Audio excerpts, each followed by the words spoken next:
ها ز شریف ولی د کوی برمول سره تعلق ساتم او د کاټلنګ ادبي پښتو ټولنې غړی ما د کاټلنګ په میلا یو نظم لیکلی دی او تاسو سره شریک کوم. ګنکاپان را جمع شوي د میله کې ګنکاپان را جمع شوي د میله کې او خیال کوه ته به د چا نه ګیله کې وړو پکې راوړي وو چرګانه وړو پکې راوړي وو چرګانه او چا جنګول پکې بانګیانه او چا به ګټه کوله او چا تاوانه او تماشګیر ورته ولاړو په میدان. اکثر جب کوتره د چا نه جیب ووی ټیله کې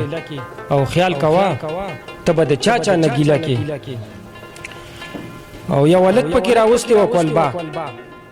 یو هلک پکې راوستې وه کولبا وی دا میوه د خپل بابا او ګرمي وه د خولو ټول جبا نو په دې کې د باران ناڅاپي راله شبا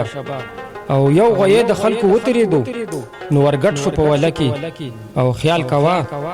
ته به د چا نه ګیله کې او چې شاته مې خیال وکړو مداریو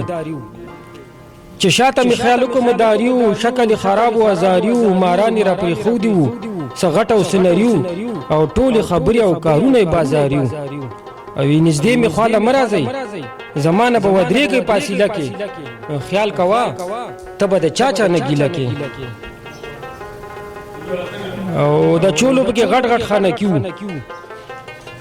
د چولو پکې غټ غټ خانکي وو په هغې کې یې خښ کړي مرچکي وو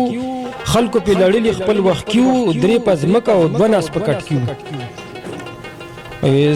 زه ورته وزېرېدم زما ورته اوبه رالې په خوله کې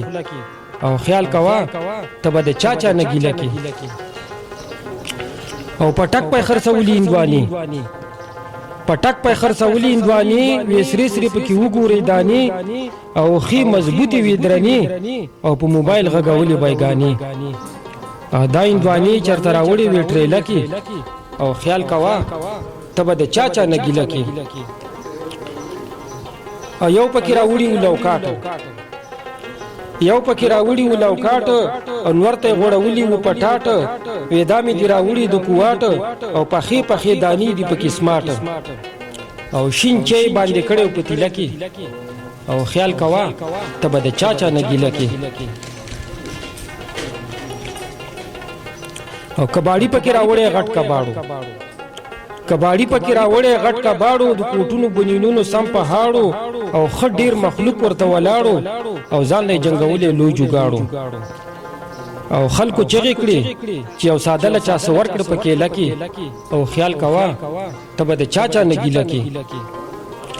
او خلک وایي میله ده او ټیله ده خلک وایي میله ده او ټیله ده یو بل ته یې په زړونو کې ګوله ده زما د ټولو نه یوه ګیله ده او بې ځایه جوړه کړې یې روله ده او شریفه غلی کېنه خپله خوله به دې تاله کې او خیال کوه